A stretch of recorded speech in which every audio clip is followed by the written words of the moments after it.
Thank you once again for tuning in, and on with the new tier list. Today we got My Little Pony. I don't know, I just kind of had a interesting relationship with this show. Friendship is Magic, you know. Growing up, I was watching My Little Pony with my sister, and so you can't really. I know, I'm pulling the sister card, but you can't really blame me for not getting hooked eventually, right?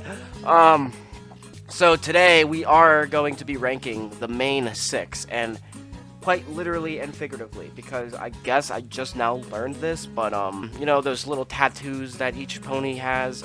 So those are basically called mains, I guess. The main 6 is, this wonderful cast of characters right here. So we're going to be ranking these ponies today, and only these ponies, because trust me, I could have gone through every single pony, but I'll be saving myself the sanity. So yeah, let's start alphabetically. Here is Applejack herself. I don't know, Applejack, she's more of the country girl type. But Applejack, I never really had a problem with her as a character. I mean, she always had that twang and that dog in her, I guess you could say. But she's not a dog. She's more of a C tier, I think, in my opinion. So Fluttershy. I don't know, man. There's just something about Fluttershy. I think it's her voice, really. What's your name? I'm Fluttershy. I'm sorry, what was that? My name is Fluttershy. She's relatable, because she suffers from severe anxiety, and I mean, I definitely get that book nerd vibe off of her. So I would say with Pinkie Pie, on the other hand, I want to at least praise Pinkie Pie for having a little more exuberance in her nature. The country girls, I respect them. No hard feelings whatsoever. I don't know if I ever want to be sucked into that lifestyle 24/7. Now, Pinkie Pie, on the other hand, she's a little crazy. We'll just say that.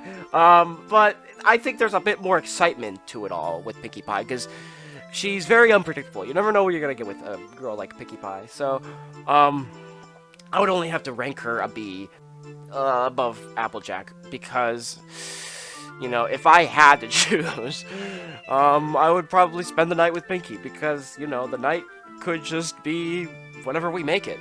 But with Fluttershy, I mean, she's obviously my dream pony. But with Pinkie Pie, I definitely like her spunkiness. And speaking of spunkiness, we got Rainbow Dash, and oh boy, I don't know. I'm sorry, I just don't know about Rainbow Dash, to be honest. She's kind of like the female equivalent of let's say Sonic the Hedgehog. I don't know. But it's not even that she's a bad character, but it's just that she's not that unique to me. I mean, she's pretty much as basic as ponies get, let's be fucking honest. I mean, come on, a rainbow. Seriously, that's your most important ability that you have to offer? I mean, what are you, a fucking Care Bear? Come on. But, I mean, hell, it could be worse. You could be Rarity. You could be the worst pony, out of the main 6. It's funny to me, because it's like, I didn't even remember what her name was until today, when I had to do a bit of research. And Rarity, I mean, yeah, I never liked her. I don't know what it was. I think it was probably the fact that she was bossy, and and even though Twilight Sparkle, who is obviously gonna get the A tier, but even with Twilight, she was the leader, but she was more level-headed, and she could at least get along with all the ponies. Not with Rarity. No, Rarity was always bitching, and Rarity was always trying to have it her way or no way. She's so vain. She's so. So then, obviously, with Twilight Sparkle, I'm gonna give her an A tier, because I think other than Fluttershy, she was always a personal favorite of mine. I mean, she was also kind of a book nerd, and Twilight was always unique to me, because she wasn't trying to be like all the other ponies, I just always thought that Twilight Sparkle was a pretty good role model for young aspiring girls who wish to be a pony within their own little pony world. You know, I feel like with Twilight Sparkle, you're always in her shoes while you're watching these episodes. Yeah, as always, I will see you in the next video, whenever that shall be. And remember, kids, friendship is always magical.